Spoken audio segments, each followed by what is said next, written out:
今天的目的地就是我一直很想去的地方，哈尔滨。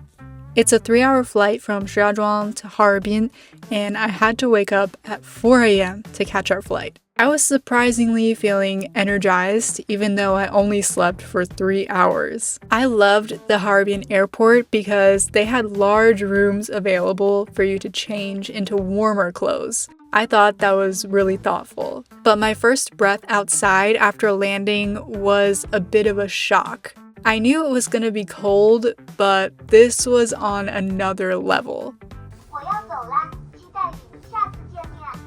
Okay.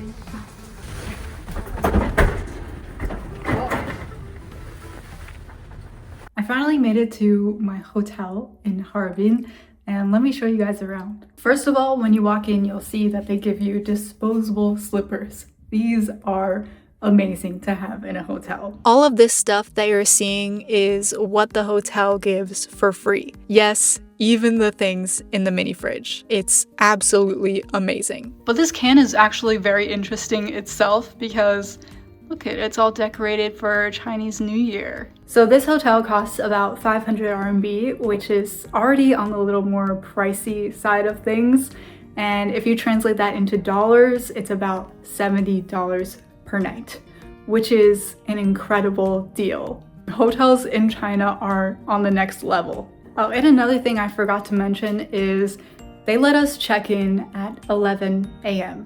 No problem, no issues. So that's all very considerate for people who are traveling. You know, you don't want to carry your luggage and these suitcases everywhere you go. So that was an added bonus. The outside temperature is around -10 degrees Celsius, but I prepared a lot of stuff to keep me warm.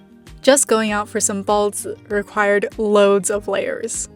And eating inside is one thing, but walking around outside is another.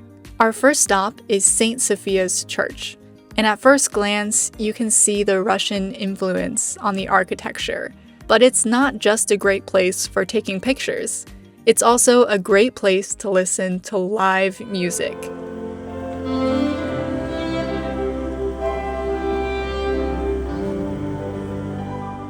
Some people might not know that Harbin is also known as the City of Music. It's a huge hub for classical Chinese operas, classical music, and a blend of Chinese and Russian music. And Harbin holds many concerts year-round. If you're feeling cold, there's an indoor market right across the street from the church where you can get some local specialties. Fried mushroom. Harbin is quite famous for their sausages, but personally, I am more of a fan of kalamian. Kalamian is a popular snack in Dongbei. The noodles in this dish are much like a flat sheet of paper, and it's grilled with eggs, onions, sometimes sausage, and smothered in a sweet bean sauce. This takes a lot of skill to make. I'm saying that because I've failed to make it myself many times. I feel like the first time I had kalamian, it was more tomato flavor. This is like no tomato at all. I don't know which one is right, but it's different. I realized if you want to stay warm in places like this, you have to eat. Eating warm things, drinking warm things, it really helps control your body temperature. And my hands don't even feel cold at all. I feel totally fine. I could sit here for another hour just eating. No ice. Our next stop is a historical district in Harbin, and as you can see, there's a very unique architecture style here. It's due to the blend of Chinese traditional style with more European styles. Walking through this district, you'll find so many unique shops and cafes, and of course, photo ops. If you ever find yourself in Dongbei, you absolutely need to get some 烧烤. 吃饭的时候很推荐去居民区. This is an area where many locals live, and it's also what locals eat. And I had heard that the portion size in Dongbei was pretty large, but I had no idea it was gonna be this much. This place also prepared so many different seasonings. I really wasn't sure what to get, so I just put a little bit of everything in my bowl. Besides food, there are also some popular drinks here. As you can see, this taste is not exactly what I was expecting. It's shocking and bitter, but then it starts to taste better the more you drink it. After a long day of exploring and being cold, it's great to enjoy a nice warm bath. The first thing we're gonna do today is feed some tigers. This is the Siberian Tiger Park in Harbin. It's a very popular attraction where you can get on a bus and drive through the sanctuary with real live tigers. It's like a mini safari. You can even pay a little extra for some meat and feed the tigers through little holes in the glass. I have never seen tigers so up close before, so it was a bit shocking. I guess I knew they were big, but they were much bigger than I had previously thought. After the bus ride, you're taken to another part of the park where you can walk around and see even more tigers. Seeing them up close in person and watching them interact with each other, I was reminded that these really are just big cats. Very dangerous, adorable cats. Overall, this was a really unique experience and definitely worth checking out. Currently at Sophia, you can see the river is completely frozen and there is nobody here on this road. It's completely empty, just us two. And look at how beautiful it is. It's so gorgeous. And right behind me is a huge bridge across the river. And even over here, I think some people are working on some ice sculptures. We've got some huge bricks of ice, solid ice, if you can see over here. This was my first time walking over such a large frozen river like this. It was also a bit shocking, but there were a lot of spots for ice fishing, which reminded me of some neighboring areas in the Midwest, like Wisconsin or Minnesota, where that kind of thing is really popular. And it reminded me that even across languages and cultures, in two very different places across the world, we still share things in common. And if we look close enough, you can find those things. Right now we're on our way to do the cable car. I guess here they translate it as cable way, but I would say it's a cable car. That's what we say where I'm from. So we're gonna take this cable car all the way across the river. I don't know where it's gonna end up, so we're just gonna go explore and see. The entrance to the cable car was actually a really interesting area. It was right next to the river, so there was an amazing view. And then on the other side was this chocolate castle and a few Russian-inspired streets. 转过来。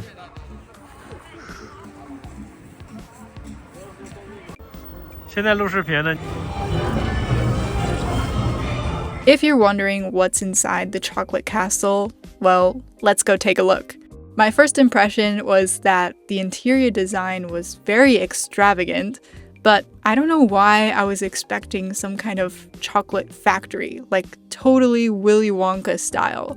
It wasn't like that at all, but they had some neat chocolate shops inside.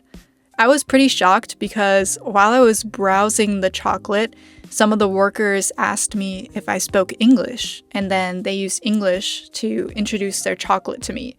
Even though I speak Chinese, I found it really heartwarming that people were trying to communicate with me. Actually, in Harbin, when people see my face and recognize that I'm a foreigner, they might start speaking Russian to me. It shocks me every time, especially because I don't speak any Russian at all and I have no idea what they're saying. But it goes to show that Harbin is a very international city. The cable car took us to a place very close to Zhongyang Street. Zhongyang Street is a popular tourist location. due to the unique European Russian architecture, all the restaurants, snacks, and interesting shops to discover. 走吧，中央大街。 Go! I'm gonna get ice cream cake. On our way there, I found it interesting that there were underground passageways for pedestrians to safely cross the street without interrupting traffic. I thought that design was very considerate for everyone involved. And I definitely recommend coming here at night. There are so many incredible things to see, and with all of the lights turned on, it totally increases the atmosphere.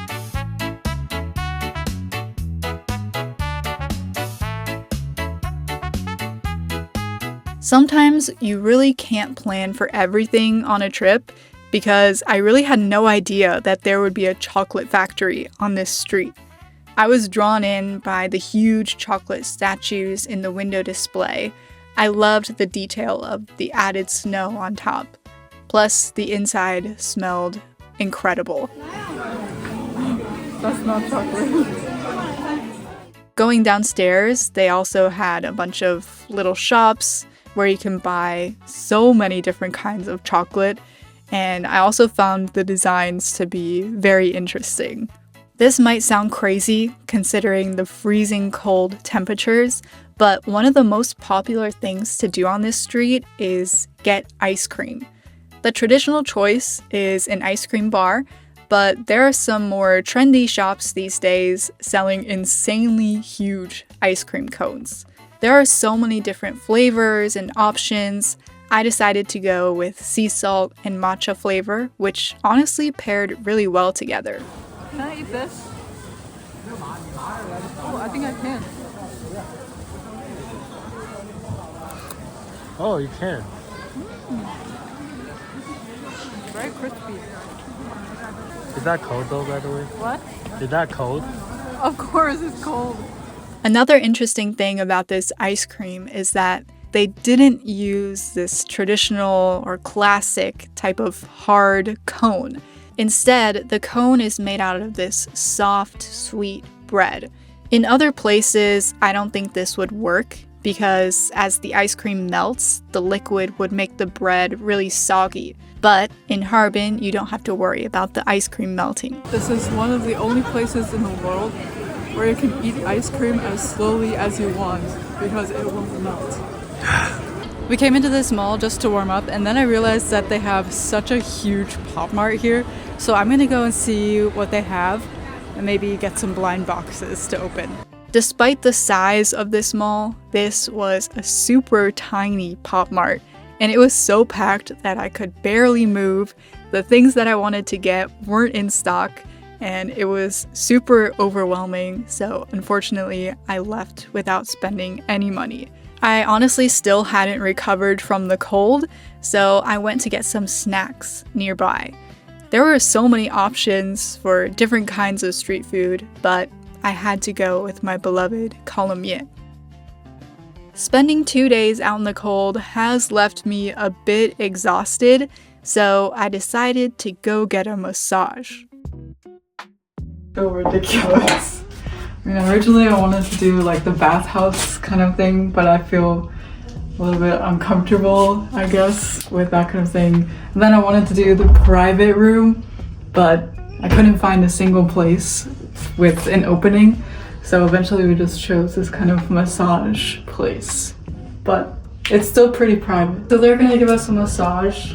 We can order snacks and drinks. I saw they have like their own kind of tea, like herbal tea. It looks pretty good. You can do like a 40-minute foot massage. You can do a whole like full body massage. So if it's foot massage, they'll give you a foot bath. Yeah, they do like a bath and then cleaning your feet and then massaging your feet. But I think we're gonna do a full body massage. I hope you enjoyed coming along with me on this journey, and I'll see you in the next video where we'll be going to Harbin's ice and snow world.